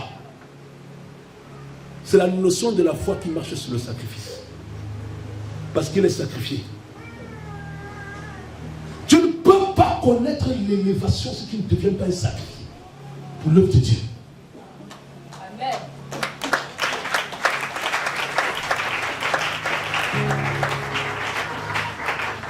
Voilà pourquoi le Seigneur dit ceci aux différents serviteurs qu'il envoie dans ses missions. Il dit, soyez des sacrifiés. Un sacrifié ne regarde pas à gauche, il ne regarde pas à droite, il regarde vers le ciel quand ça ne va pas. Il compte sur Dieu. Il ne compte même pas sur le visionnaire de la mission, il compte sur celui qui a donné la vision.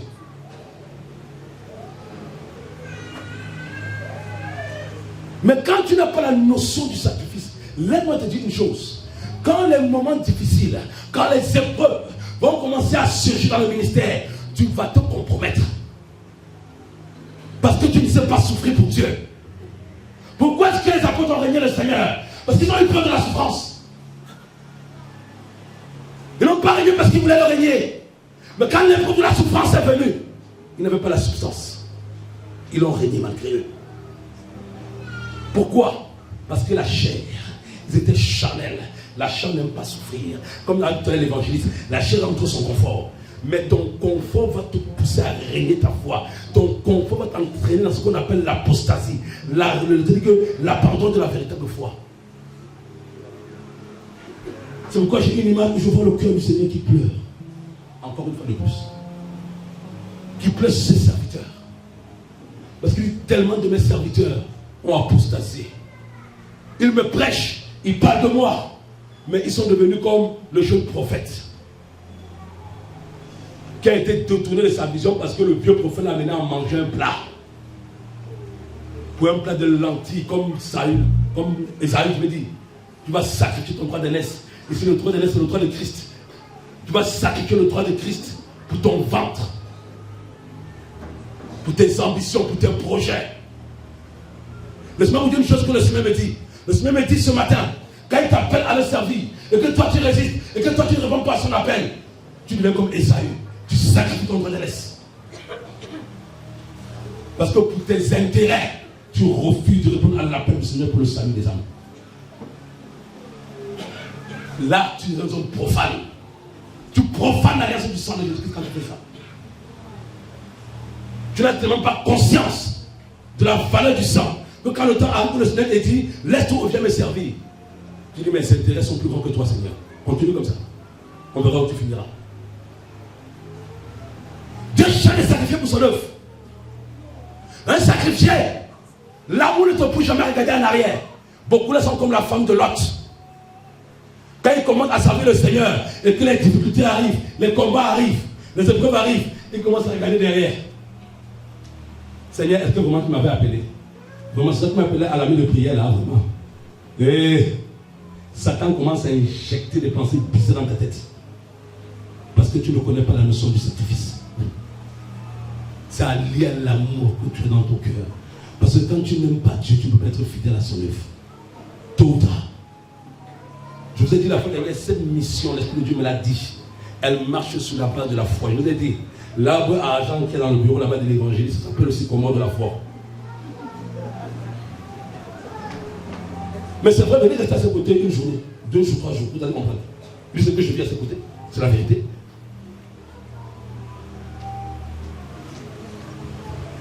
Souvent, beaucoup viennent, c'est vrai, évangéliser, j'ai un problème, j'ai un problème. Je me demande si tu allais devant pour que le Seigneur pourvoie vraiment pour que ton serviteur ait des moyens de quoi tu viens seulement avec ton problème. Moi, ce que je vois là, moi-même, je vous dis la vérité, je ne peux pas. Je ne peux pas. Ce n'est pas le Seigneur, c'est impossible. Mais c'est la foi.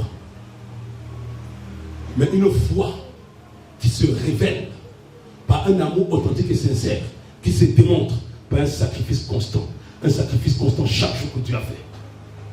La vie d'un véritable serviteur de Dieu, c'est une vie de sacrifice chaque jour. Ce n'est pas aujourd'hui, je suis le sacrifice et puis demain je fais autre chose. Tu es sur l'autel. Monte sur l'autel du Seigneur avec tes finances. Monte sur l'autel du Seigneur avec tes dons. Monte sur l'autel du Seigneur. Monte sur l'autel. Et laisse-le bien même te crucifier, mettre ses coups là-bas. Et crie pour la bonne cause. C'est vrai, tu vas pleurer, c'est pour la bonne cause. Amen. Mieux vaut prier, mieux vaut pleurer quand le Seigneur est en train de t'amener à mourir à toi que de prier, que de pleurer pour les morts. Parce qu'il y a, vous savez, au Cameroun, il y a ça. Les pleureuses. Quand quelqu'un meurt, vous entendez. Oh, et elle commence à louer la mort.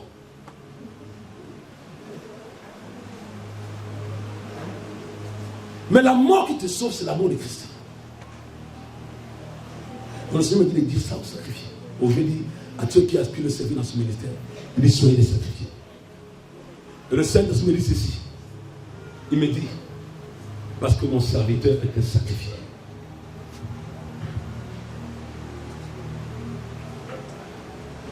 Il dit c'est un sacrifié. Parce que si vous n'êtes pas sacrifié, dit le Seigneur, vous n'accomplirez jamais mon œuvre avec fidélité. Tôt ou tard, vous délaisserez mon œuvre pour retourner à vos vieilles manières. Pose-toi la question maintenant que tu t'es engagé avec le Seigneur. Sinon, dis au Seigneur, fais de moi un sacrifié. Afin que jamais je ne réunis ton œuvre. Afin que jamais je ne te réunis. Quel que soit ce que je vivrai. Même sur le terrain de ton œuvre. Je serai calomnié. Je serai insulté. Je serai diffamé. Je serai certainement outragé. Seigneur, aide-moi à rester fidèle. Pour cela, sois un sacrifié. Pourquoi Jésus n'a pas régné le Père? Parce qu'il avait déjà intégré la notion du sacrifice. Il n'a pas dit, papa, comme ils m'ont insulté, hein, je laisse cette œuvre-là. Papa, comme on m'a piétiné, hein, comme on a percé mon côté, hein, on va te percer le côté. Attends-toi à cela.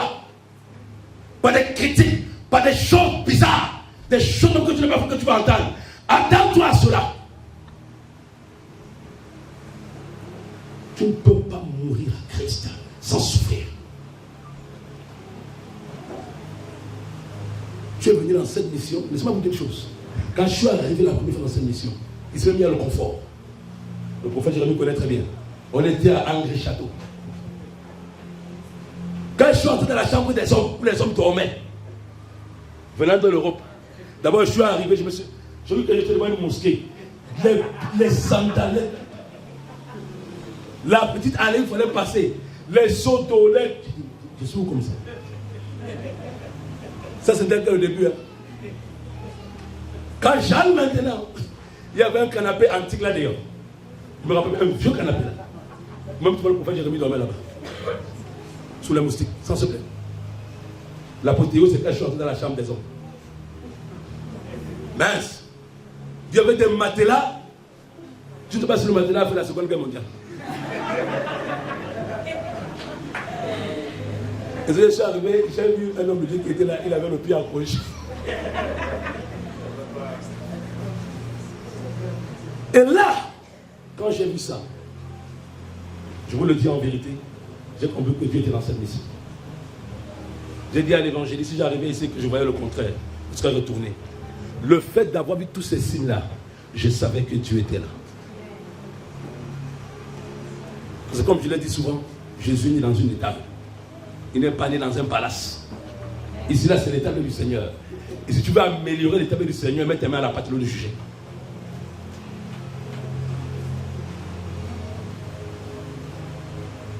Dieu permet ça.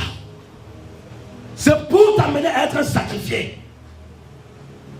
Et quand je vois la prophétesse Jessie Liméry, quand elle est rentrée, le jour où elle a pris le micro en France, c'était compliqué. Elle a dit, apôtre, elle m'a dit, il faut que tous les secteurs, il faut qu'ils aillent à Abidjan, il faut qu'ils aillent à Abidjan, qu'ils aillent souffrir dans la chaleur. Elle me dit, quand j'étais là-bas dans la salle, quand l'évangile enseignait, elle dit, je transpirais à grosses gouttes. J'ai supporté. Mais aujourd'hui, il faut voir comment est-ce que Dieu l'utilise. Cela a mené à mourir à son propre confort. Il faut que tu sois un sacrifié. Il faut que tu sois un sacrifié.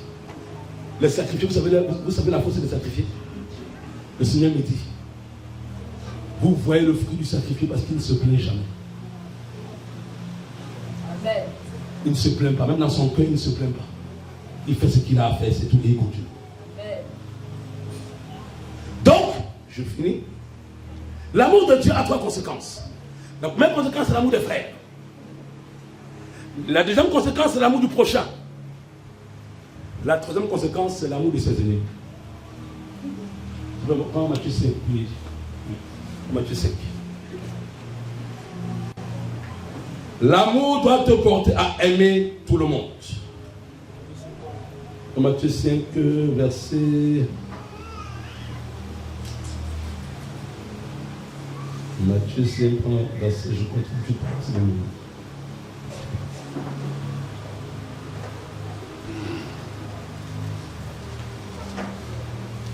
Voilà.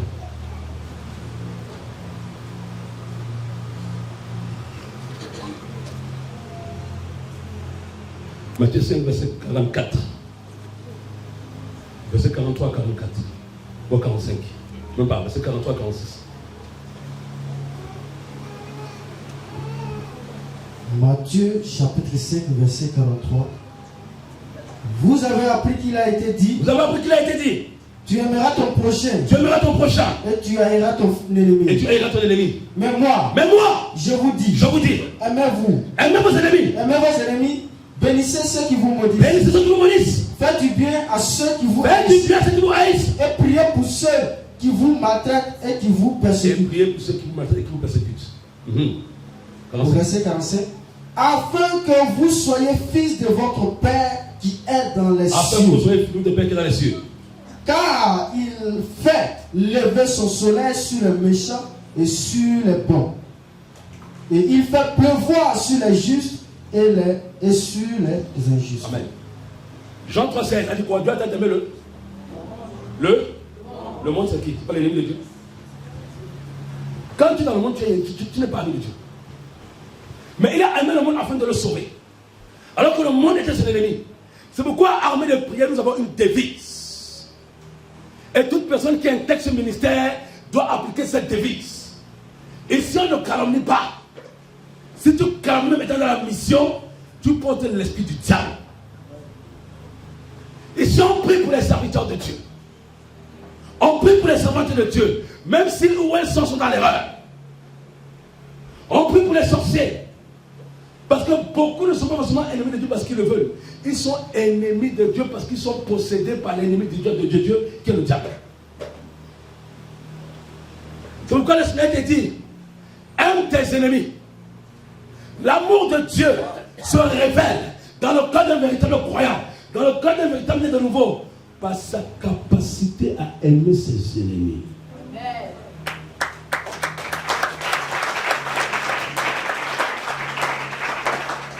C'est pourquoi ici là, vous n'allez jamais entendre. Je tue le sorcier de mon village. Je tue le sorcier de ma famille. Je le tue. Non, ici on ne tue pas, pardon. Nous serons les sorciers de nos familles. Nous serons les sorciers du village. On ne les tue pas. Parce que quand tu commences à tuer le sorcier, tu es même dans le spirituel comme lui, un sorcier aussi. Parce que le Seigneur dit, tu le tueras. Tu ne le tueras pas. C'est pourquoi il y a des prières qui sont ce que j'appelle des prières sorcellériques. Tu penses alors que tu es dans le combat spirituel, alors que tu es en train de pratiquer la sorcellerie. Pourquoi tu tues ton prochain? Le sorcier est ton prochain qui est encore dans les ténèbres parce qu'il ne connaît pas Dieu. Prie pour son âme. Et laisse à Dieu seul le jugement. Acclame le Seigneur Jésus-Christ.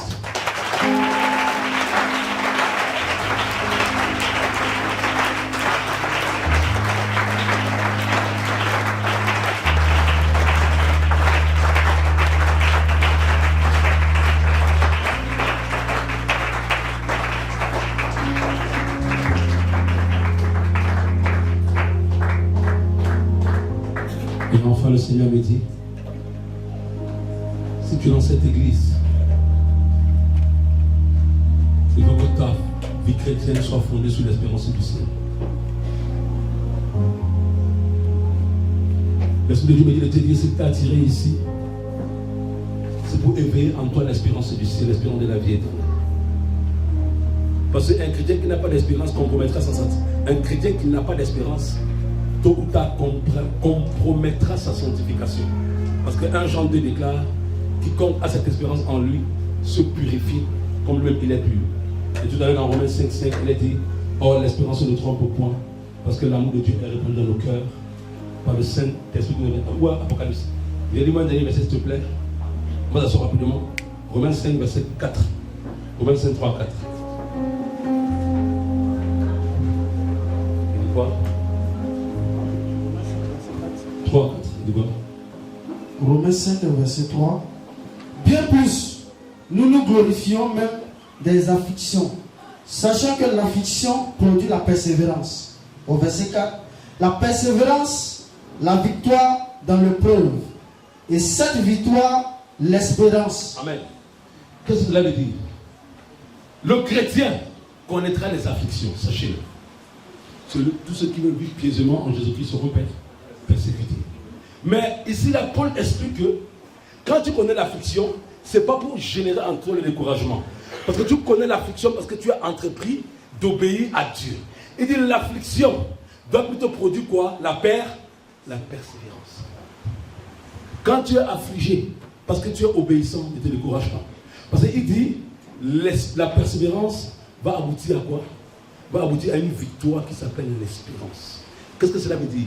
Lorsque la vie d'un chrétien est fondée sur l'espérance de la vie éternelle, il va faire tout ce qui est en son possible pour obéir à la parole de Dieu. Si tu n'as pas d'espérance, Satan te détruira.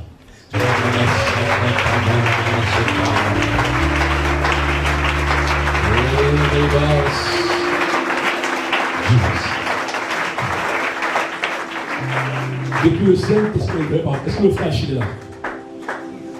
Le frère Achille. Achille, est-ce qu'il est là? Samson Timothée.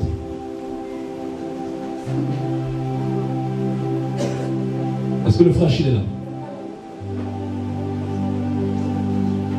Il faut l'appeler le Saint-Esprit pour appeler. Je me disais que le Seigneur me dit.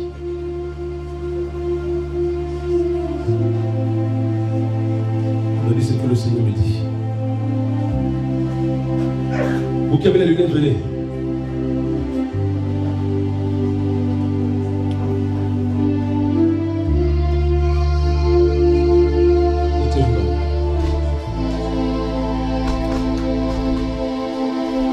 Vous êtes un serviteur de Dieu.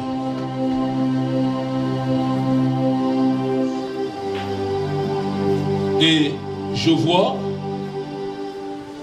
ce qu'on appelle les montagnes russes. Comment est-ce que votre vie est allée? Pa. Et là maintenant, c'est dans la vallée.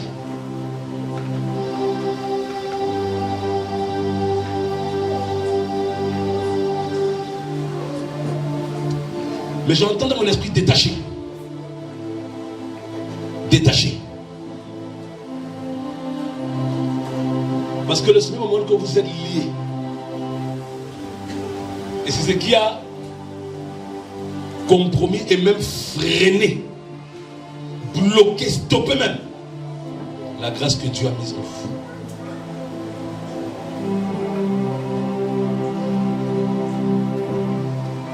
J'entends dans mon esprit force de retenue. Je vous vois dans le spirituel.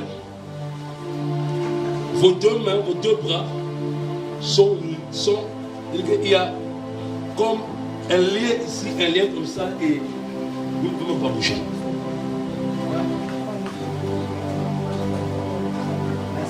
Mais Dieu me montre au moment où vous l'avez prié. Vous avez même pleuré, même ce jour-là, vous avez prié, vous avez pleuré même. C'est ce que le Seigneur me montre. Vous avez pleuré. Et ce jour-là, cette prière-là a touché le cœur de Dieu.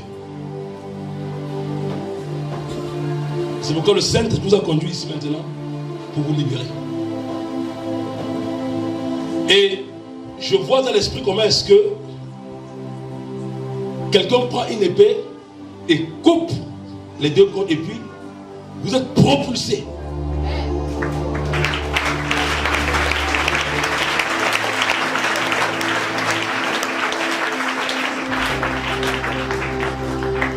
Mais le Seigneur me dit de vous dire, vous êtes son serviteur et quand vous allez partir d'ici, vous devrez désormais vous baser sur la sainte doctrine. Et quand vous allez faire ça, vous allez voir ce qui va se déployer au travers de vous. Que le Seigneur vous bénisse.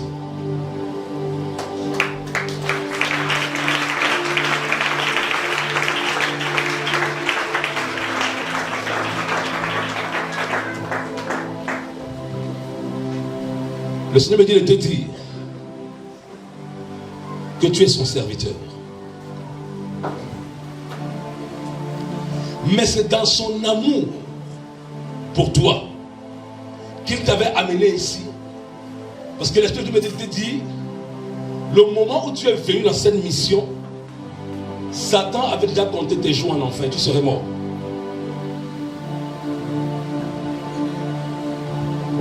C'est ce que le Seigneur me montre. Tu serais mort. Il y a une situation qui serait arrivée et là tu serais mort physiquement même.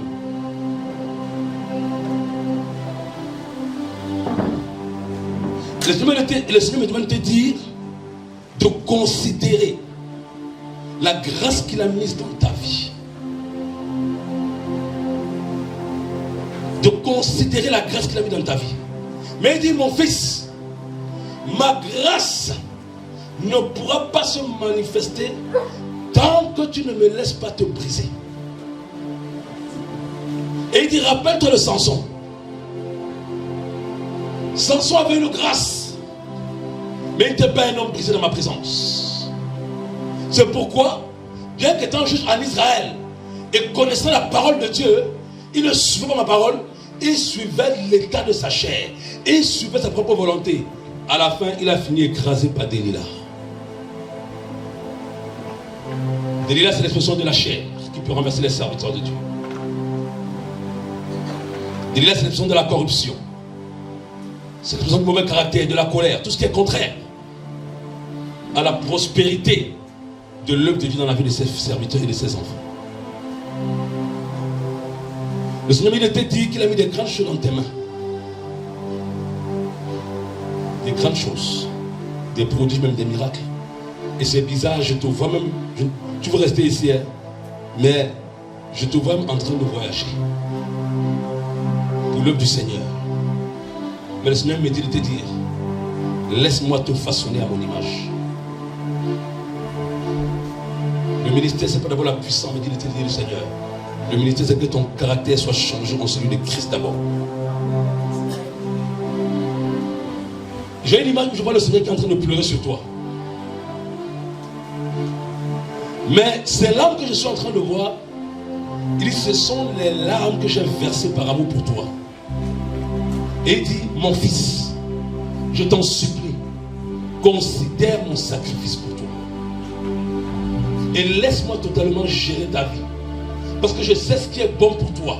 Je sais ce qui est meilleur pour toi. Je sais ce qui est convenable pour toi. Je sais là où je vais te mener, dit le Seigneur. Toi-même, tu ne sais pas. Mais moi, je sais là où je te mène. Quand j'ai appelé Abraham, Abraham ne savait pas où je le menais. Je le savais. C'est pourquoi Abraham m'a suivi par la foi. Et j'ai accompli ma vision dans la vie d'Abraham. Le Seigneur m'a dit de te dire de le laisser conduire ta vie. Parce qu'il est le conducteur parfait. Mais j'entends dans mon esprit soumission. J'entends soumission. Parce que le Seigneur me dit encore, il t'aime. Il t'aime. Il t'aime. Il t'aime. Et que s'il a un plan pour toi, Satan aussi avait déjà un plan qu'il a préparé pour toi. Et si ce n'est pas son plan qui s'accomplit pour toi, c'est le plan de Satan. Or, le plan de Satan, c'est la mort.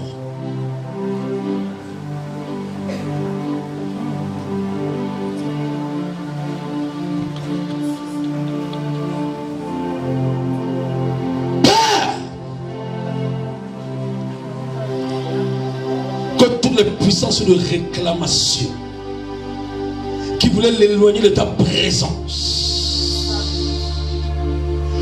aujourd'hui même détruit.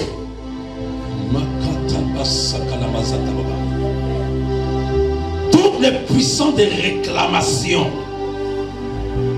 qui voulaient l'empêcher d'aboutir et de répondre à son appel, détruit au nom de Jésus-Christ. Qu'il réponde à son appel véritablement, Père. Et que ton esprit le conduise dans ta destinée. Au nom puissant de Jésus-Christ de Nazareth. Acclame le Seigneur Jésus.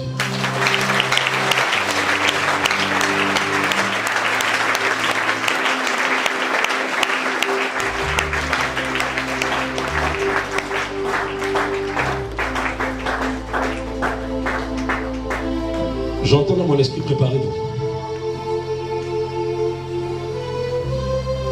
J'entends préparez-vous parce que des grandes choses s'en viennent.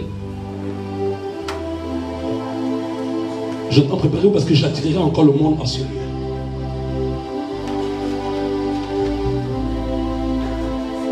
Préparez-vous. Le Seigneur me dit, tous ceux et toutes celles ici qui ont jugé les serviteurs de Dieu, répentez-vous. Je ne parle pas de moi, je parle de maintenant. Tous et toutes celles qui ont jugé les serviteurs et les servantes de Dieu, le Saint-Esprit dit répentez-vous, demandez pardon à Dieu. Il dit je n'étais pas amené dans ma maison pour juger mon œuvre. J'entends clair, répentez-vous de ça. C'est une condamnation que tu mets sur ta tête. Tu vas te mettre à genoux là où tu es. Et tu vas dire au Seigneur, là où je m'avoue, là où même mes pensées ont été critiques sur tes serviteurs, quoi qu'ils aient fait, parce qu'il dit, qui est-il toi qui juge le serviteur d'autrui? Il dit, je me répands de cela. Même si tu as eu des pensées mauvaises contre les serviteurs de Dieu, dans cette mission, en dehors de cette mission, dis Seigneur, je me répands de cela, je demande pardon. Parce que c'est toi qui appelles et qui établis tes serviteurs. Et c'est toi qui es le seul juge habilité à les juger. Dis Seigneur, je me répands de ça. Là où j'ai eu des pensées négatives, là où j'ai eu des propos méchants, critiques, des propos indignes, parce que même j'ai vu la nudité des serviteurs de Dieu. Dis là où je n'ai pas couvert la nudité d'un serviteur de Dieu, là où j'ai exposé, je me répands. C'est de la méchanceté. Je me répands de cela, je demande pardon. Je demande pardon, Seigneur Jésus-Christ de Nazareth. Parce que tu es le Dieu qui prépare et qualifie tes serviteurs. C'est pourquoi, Seigneur, pardonne-nous. Là où nous avons jugé, critiqué tes serviteurs dans l'ignorance. Pardonne-nous cela, Père. Et que nos cœurs soient animés d'un amour sincère pour tes serviteurs. D'un amour d'intercéder pour eux. Et non pas de les juger et les critiquer comme par le passé. Au nom de Jésus-Christ de Nazareth. Alléluia. Tu vas te lever. Fini.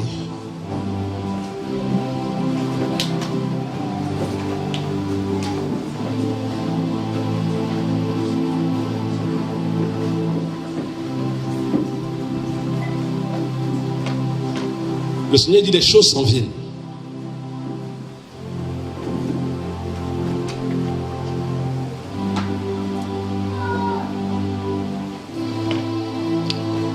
J'ai une parole que le Seigneur me donne pour les serviteurs qui sont dans sa mission.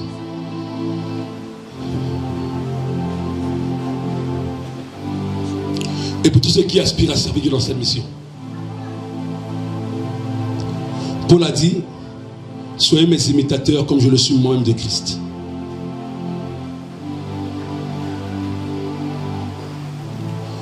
Ici, je ne suis pas là pour exalter la personne de l'évangéliste Jean-Luc. Très loin de là. Mais je fais ce que le Seigneur me demande de le faire, un point c'est tout.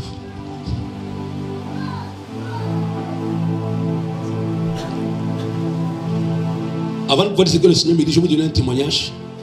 Je faisais une délivrance en France. Et pendant que je cherchais le démon dit comme ça. Le démon dit ceci. Il dit, l'évangéliste Jean-Luc Zahouri sait son Dieu en esprit et en vérité. Je vous dis, c'est sorti d'un démon quand je priais en France.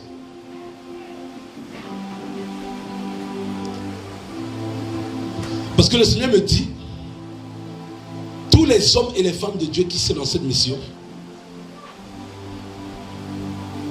je veux mettre en vous la mesure de foi que j'ai mise en mon serviteur. Afin que comme lui, vous soyez des sacrifiés.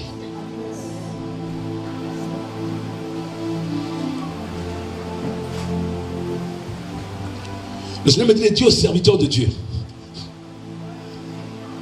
ceux qui le côtoient de près, il dit, vous savez que ce n'est pas un homme qui est attaché à l'argent.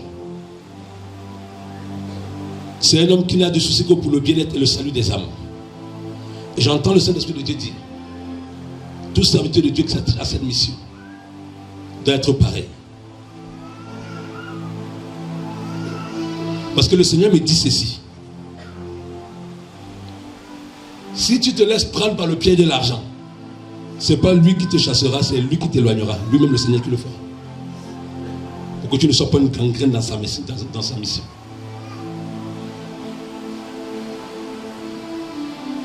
Mais il dit ça aux serviteurs de Dieu. Notez bien ça.